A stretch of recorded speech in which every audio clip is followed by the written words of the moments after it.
The fate of the tax deduction, essential to many residents of New York and other high-tax states, will be front and center this weekend when House Republicans meet with President-elect Donald Trump. But as New York One Washington reporter Kevin Frey tells us, several Republicans say it's unlikely the deduction will be fully restored.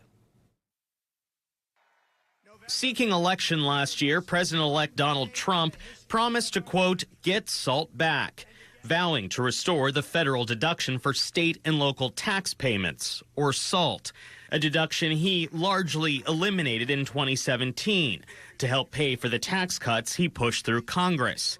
The campaign pitch welcomed by New Yorkers. Let's take him at his word and let's make that happen. We welcome him being a partner in this. A meeting in Florida this weekend will help determine the fate of the deduction.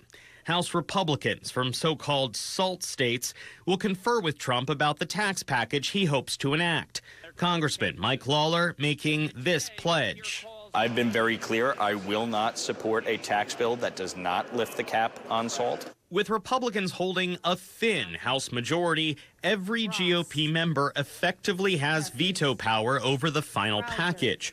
But Mike Lawler and another New York Republican who spoke with Spectrum News are tempering expectations on how far the cap on deductions, now limited to the first $10,000 in local and state tax payments, can be raised. Ideally, we would go back to unlimited, but I'm not sure that's realistic as you're negotiating through a tax bill. Unlimited may not be in the cards. For Democrats, that's not good enough. Now is your moment to put up or shut up and exercise the leverage that you have with the president-elect. And I hope they go down there and fully push for a full repeal. That's what certainly my constituents deserve and rightly have demanded. Republicans say even a partial lift of the cap would be beneficial and warn that derailing the entire tax package would be catastrophic. Even $30,000 to $60,000 is effectively a full repeal for about 90% of my constituents. What cannot happen is that no tax bill passes, because then you would have the single largest tax increase in American history, and that's not acceptable either.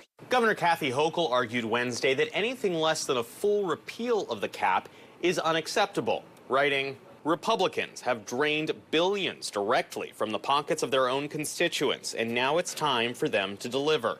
No excuses, no half measures, it's all or nothing. A GOP source confirms Trump's meeting with the so-called SALT Republicans is set for Saturday. In Washington, Kevin Frey, New York One.